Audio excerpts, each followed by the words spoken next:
The Death Star, a monstrous creation born of the Empire's unyielding thirst for control, hovered like a metal god in the stars, its very existence a warning. With its terrifying super laser powered by a hypermatter reactor that roared like a star caged in iron, this battle station could vaporize entire worlds in a single blast. The first version spanned 120 kilometers. The second stretched to 160. Each packed with reactor cores, energy bottles, and a labyrinth of systems housed within its dual equatorial trenches.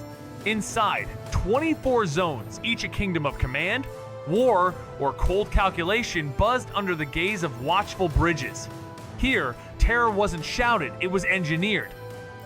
The Death Star didn't just float, it moved like a titan in the void, driven by a dense network of ion engines channeling raw hypermatter into unstoppable thrust. For hyperspace jumps, it spun up a staggering 123 hyperdrive generators, all syncing through a labyrinthine nav core that could bend the rules of reality. This behemoth was so immense, it pulled like a planet gravitationally speaking, and despite being a doomsday device, it catered to daily life with parks, shops, and even social haunts like the Hard Heart Cantina, where stormtroopers unwound with tales of trash, compactor duty, and off-shift drinks. At its heart, the super laser, a monstrous weapon feeding directly off the core reactor. 8 beams converged through a kyber crystal to unleash a blast so massive it erased worlds in seconds. But such fury came at a cost. The system had to cool for a full day before charging again. For precision strikes, it could dial down the power, cracking ships or scorching surfaces, as witnessed in its final blaze of fury during a fateful battle above Endor. Deep in the Geonosis system, construction of a monstrous weapon had begun, crawling forward with heavy secrecy and daunting ambition. But there was a problem. The station's core weapon, a super laser, needed a power source no one could quite tame. The solution? Kyber crystals, rare gems already known to fuel lightsabers, now twisted toward devastation. Once the Empire rose, orders came straight from the top.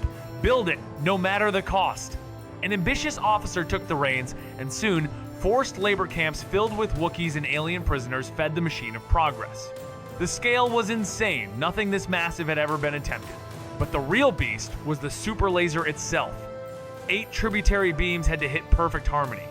One wrong alignment, the whole thing could implode on itself. In the shadowy system of Geonosis, construction of a mysterious weapon crept forward, slow and secretive. The core challenge?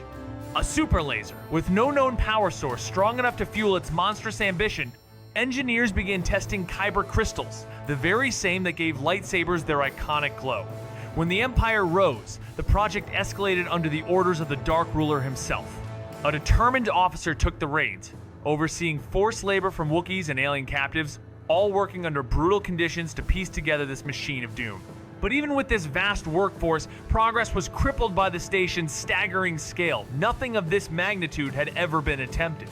And at the heart of it all, the super laser. 8 tributary beams demanding flawless alignment. One miscalculation and the whole thing could implode, turning the weapon into its own worst enemy. Firing the laser required so much power that everything else, shields, life support, you name it, had to be switched off. The blast didn't just shake the stars, it twisted gravity and scrambled magnetics so hard, the whole station risked imploding on itself. To fix this chaos, the Empire pulled together a brain trust of elite scientists, hammering out flaws from old Geonosian blueprints, and finally building a prototype that worked. One of them, a quiet genius with a thing for kyber crystals, cracked how to unleash their raw energy without realizing he was helping build a planet killer. The station's construction kept jumping from one shadowy world to another until they nailed it down on a prison planet no one cared about. And when it was done, massive, menacing, and humming with doom, the Empire faced a choice: mass produce these things or go bigger. Of course, they went bigger. Because in their eyes, the Death Star wasn't just unstoppable, it was invincible. Even if part of it blew, the rest would keep spinning, still deadly, still alive. Forget planet-busting bombs, this was a factory of war, born from the darkest ambitions of a ruthless empire. The Star Forge, forged by an ancient race obsessed with domination, wasn't built to destroy worlds like other monstrosities, it was built to conquer them, churning out ships, droids, and weapons faster than anything the galaxy had ever seen. It drew its power straight from a nearby star and fed that energy through the dark side itself, becoming more than just metal and machinery. As the shadows of its creators bled into its circuits, the Forge began to think, to hunger, and to corrupt. The more it produced, the deeper its creators fell into madness, until the machine itself was pulling the strings. In the end, the Starforge didn't just build an army, it devoured the very empire that gave it life. The Starforge wasn't some galaxy-blasting weapon like others in the archives, it was something far more twisted. Born from the Rakatan Empire's hunger for domination around 30,000 BBY, this monstrous factory latched onto a nearby star, siphoning its raw power and fusing it with the dark side of the Force to churn out war machines, droids, and starships in a torrent of evil efficiency. Built by enslaved worlds under the heel of their cruel overlords, the Forge wasn't just tech, it was a dark side-infested parasite that grew sentient, feeding on the fear, hate, and ambition of its creators. And in a fitting twist, it turned on them, corrupting the Rakata deeper into madness until their mighty empire cracked beneath the weight of its own shadow. Once lost to the shadows after the collapse of a forgotten empire, the Starforge waited, dormant and dangerous, a relic soaked in the dark side. It wasn't until two fallen warriors, cloaked in ambition and wrath, pieced together ancient maps that its terrible secret was unearthed. Orbiting close to its system's burning heart, the Forge drank solar fire through massive fins, twisting it into endless war machines. Its core, an obsidian sphere, pulsed with unnatural life, a sinister heart that never ceased churning out fighters and droids. Lightly guarded, not because it needed protection, but because its true power was in production, not battle.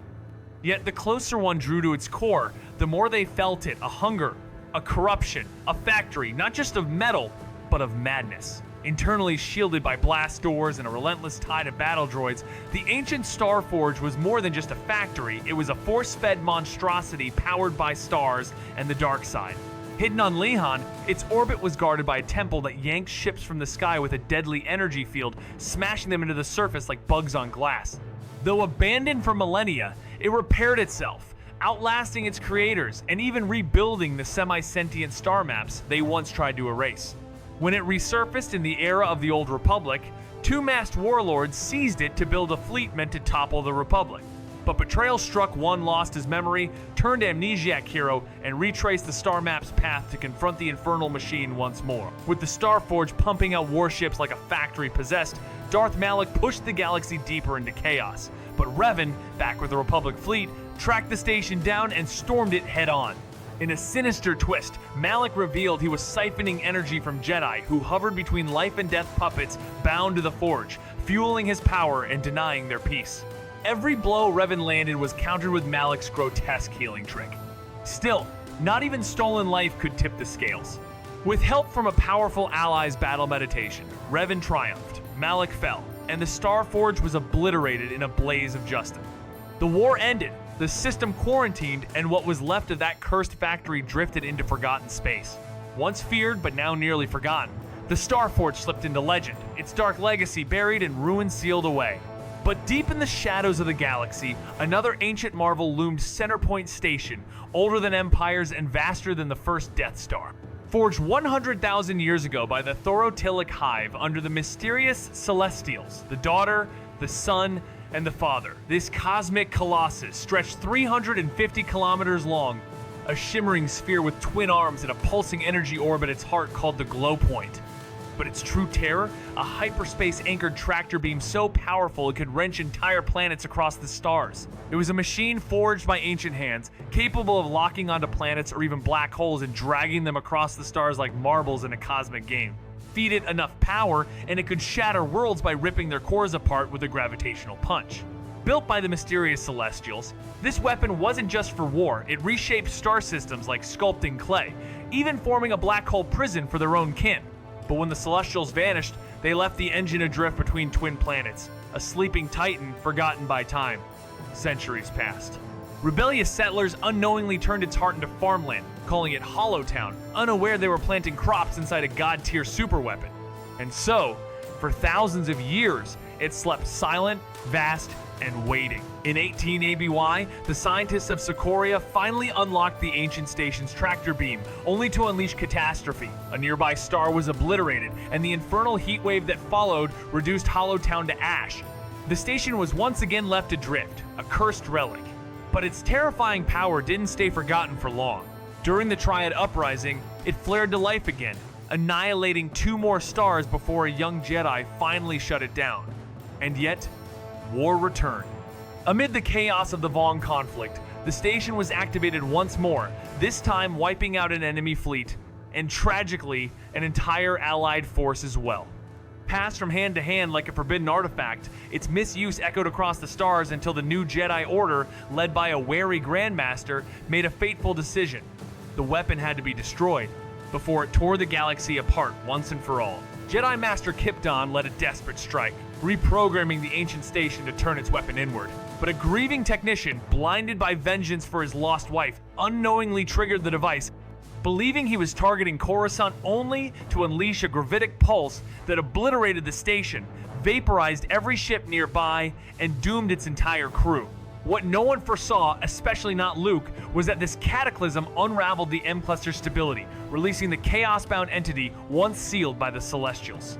Meanwhile, the reborn Emperor's world devastators descended like mechanical nightmares, hulking engines of war that tore planets apart with tractor beams, devoured the raw material through internal furnaces, and forged fleets in real time, spitting out starfighters, droids, and cruisers from their blazing foundries straight into battle, a monstrous blend of conquest and industry. They were monstrous hybrids, part factory, part warship, each with a droid brain at the core that acted like a twisted engineer genius, stocked with endless blueprints for destruction.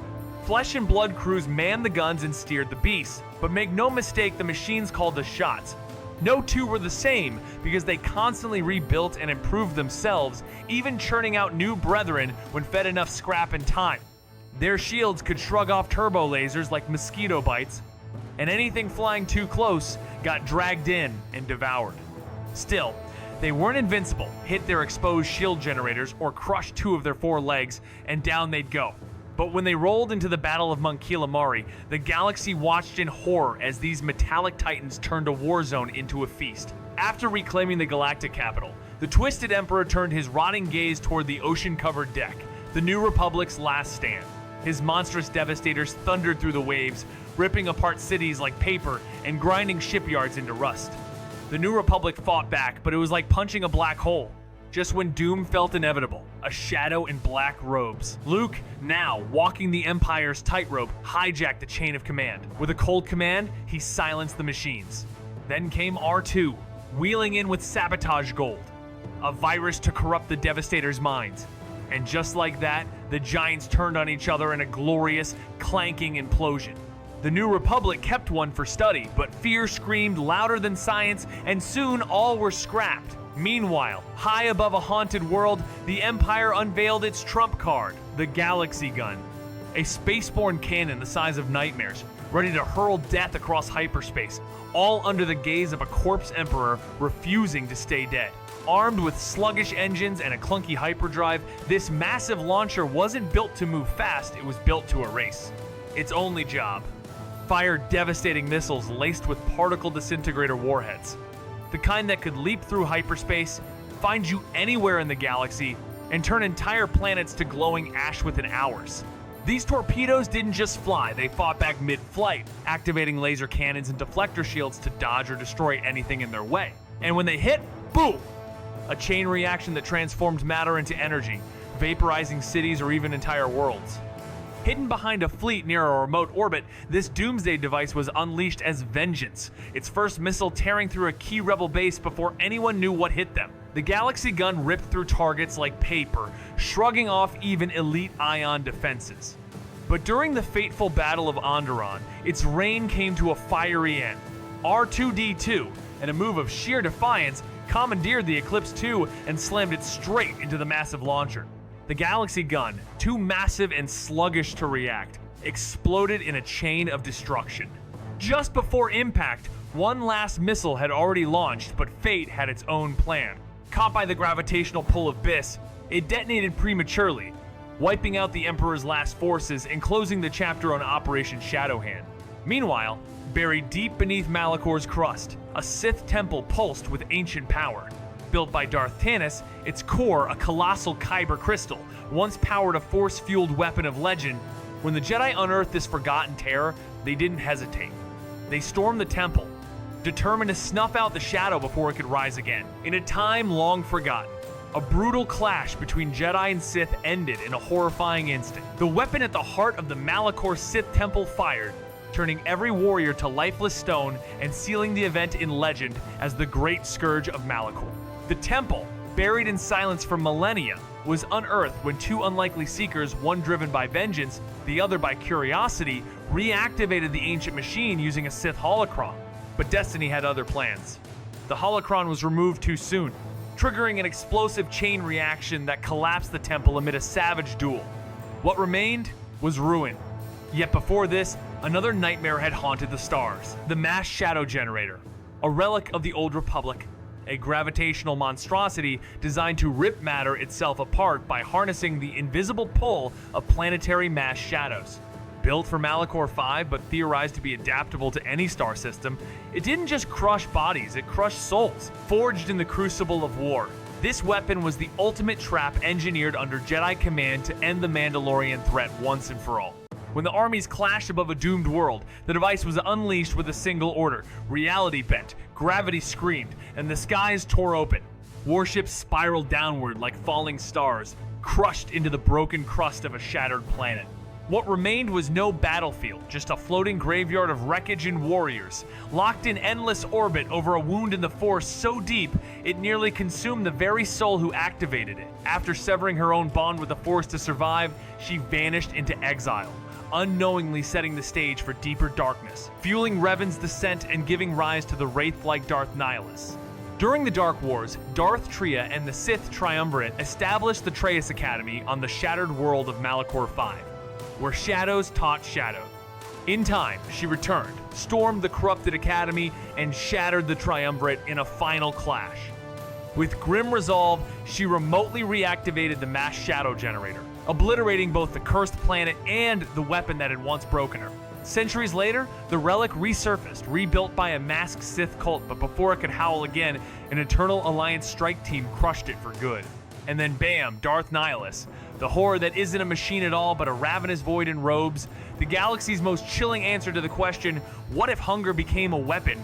On the war-ravaged world of Malachor, a lone figure clashed with Mandalorians as chaos erupted across the battlefield. Then came the cataclysm. The mass shadow generator roared to life, tearing the planet apart and snuffing out nearly all life. From the ashes staggered a survivor, barely human, barely whole. The devastation didn't just scar his flesh, it shattered his soul, leaving behind a hollow echo, a hunger. This wasn't survival, it was transformation. He became an empty husk, feeding on the Force itself, devouring life to fill the void. Discovered by a dark master in the ruins, he learned to wield his curse, training in the haunted halls of a shattered academy. Power swelled within him, twisted and ravenous, until he rose as the Lord of Hunger, one of three shadows cloaked in black purpose. With his grim allies, he unleashed annihilation on the last lights of the galaxy, erasing an entire Jedi world in one silent, suffocating breath. Darth Nihilus didn't march with armies or rain fire from the skies, he simply fed. Tapping into the abyss of the dark side, he unleashed a force drain so catastrophic it devoured every living soul on Kara in an instant. Not just the Jedi, everyone. The forests, creatures, even the very breath of the world gone, leaving behind only silence and dust. But even after consuming an entire planet, the hunger remained. Telos 4 was next, a beacon of Jedi energy. As his ghostly vessel approached, he was intercepted by a lone figure, another wound in the Force, but one of light. Their clash was inevitable, and on the bridge of a dying ship, the unthinkable happened.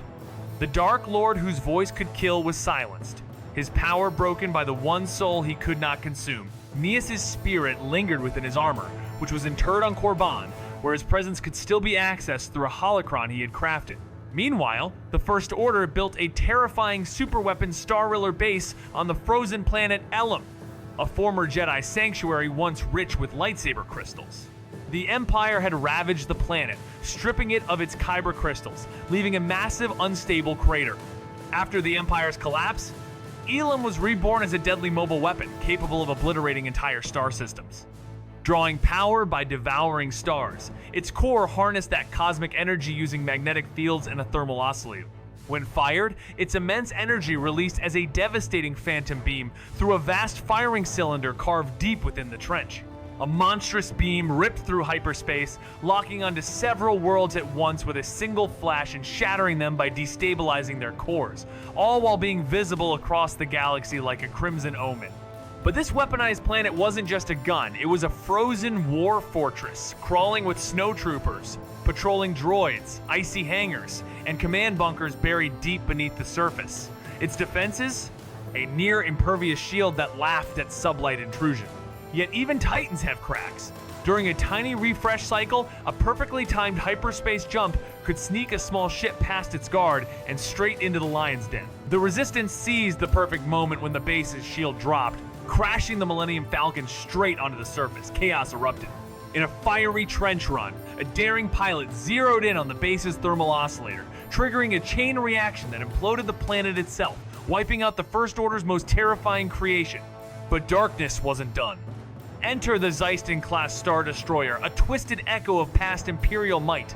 Now with red-ringed menace and a massive super laser bolted to its belly. Fueled by Kyber crystals and Death Star tech, it could obliterate entire worlds with one blast. Yet its own power was its downfall. Any serious damage to the laser linked directly to the volatile reactor meant total destruction. Even worse, these colossal warships needed external beacons just to navigate hyperspace. For all their muscle, they were blind without guidance, a fatal flaw wrapped in firepower. Amid the chaos of Exegol's storm-choked atmosphere, where static discharges, disabled shields, and hyperdrives, the Sith Eternal's grand fleet of Zeiston-class Star Destroyers, each armed with planet-killing Death Star lasers, met a ridiculous end, their reactors vulnerable, and their operations crippled without a central signal. So much for unstoppable superweapons. Meanwhile, hidden deep within a black hole cluster, forgotten by even the Emperor himself, a secret Imperial lab kept tinkering away until they created something far more terrifying. The Sun Crusher, a tiny ship with the power to annihilate entire star systems using a payload of resonance torpedoes traveling at near light speed. Proof that in this galaxy, size means nothing when destruction is on the line. The torpedo hit its mark, diving straight into the star's core and letting a chain reaction that tore the star apart in a brilliant supernova, taking the planet with it. The vessel that delivered this devastation? Practically unkillable, armored in quantum crystalline plating that shrugged off turbo lasers and even rammed through a Star Destroyer's bridge without a scratch, surviving a direct blast from a Death Star prototype. In 11 ABY, a trio of rebels stumbled across it in a forgotten facility and made off with the weapon, hiding it deep within the crushing atmosphere of Yavin's gas giant. But one of them, seduced by a Sith spirit, returned, reclaimed the ship, and unleashed it on the Cauldron Nebula and the Kura system, wiping out billions. The galaxy reeled in horror as the New Republic plunged into chaos, shaken by the ghost of destruction once thought buried. After a chaotic hunt through the galaxy, the rogue pilot was finally confronted by his old allies, and in the ruins of a haunted moon, the ghost of ancient evil was shattered.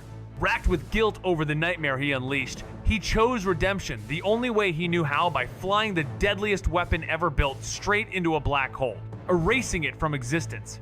But long before that, in the age of Sith empires, a monstrous relic called the Dark Reaper rose a force-devouring juggernaut that drained life to fire world-ending beams.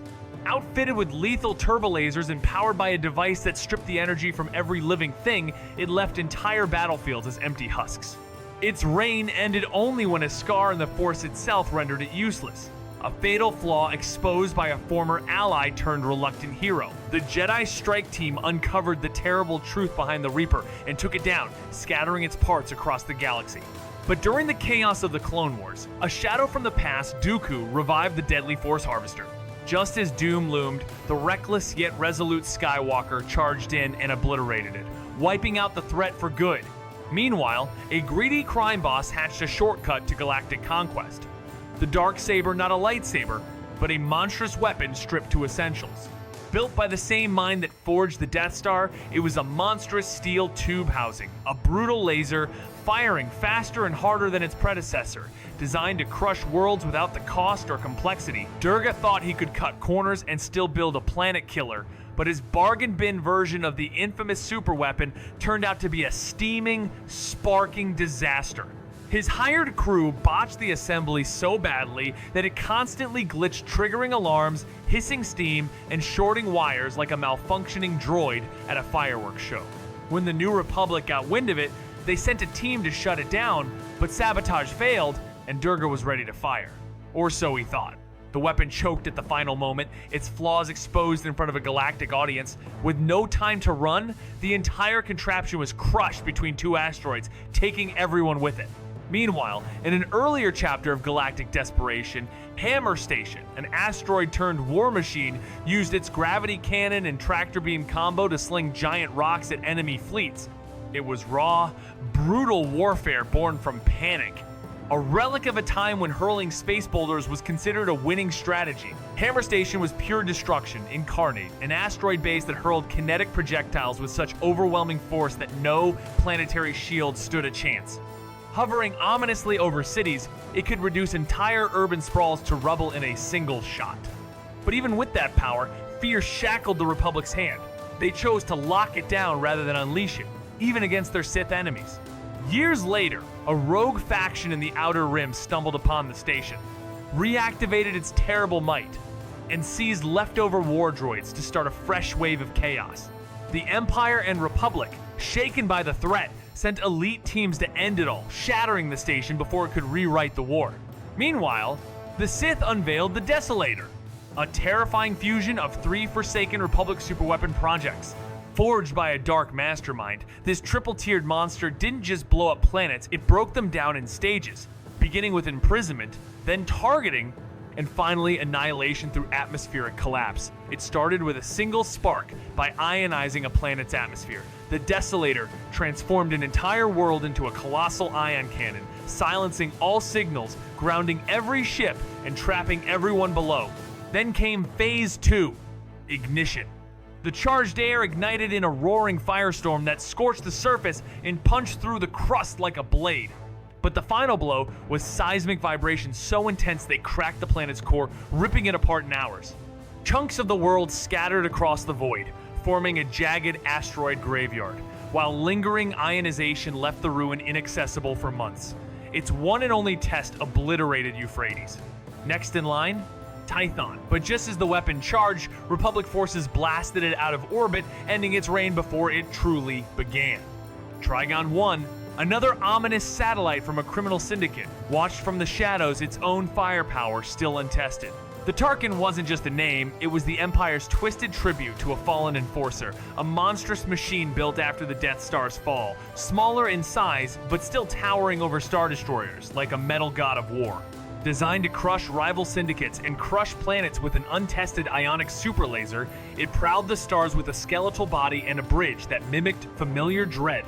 Its creators boasted that it could annihilate a world in one blast. But before it could prove the hype, a quiet little sabotage from a plucky astromech rerouted its fate, sending the Tarkin screaming out of control, crashing not into history books, but into the smoking rubble of a gang hideout. The Tarkin super laser succeeded in annihilating an entire planet, but that victory would be its last.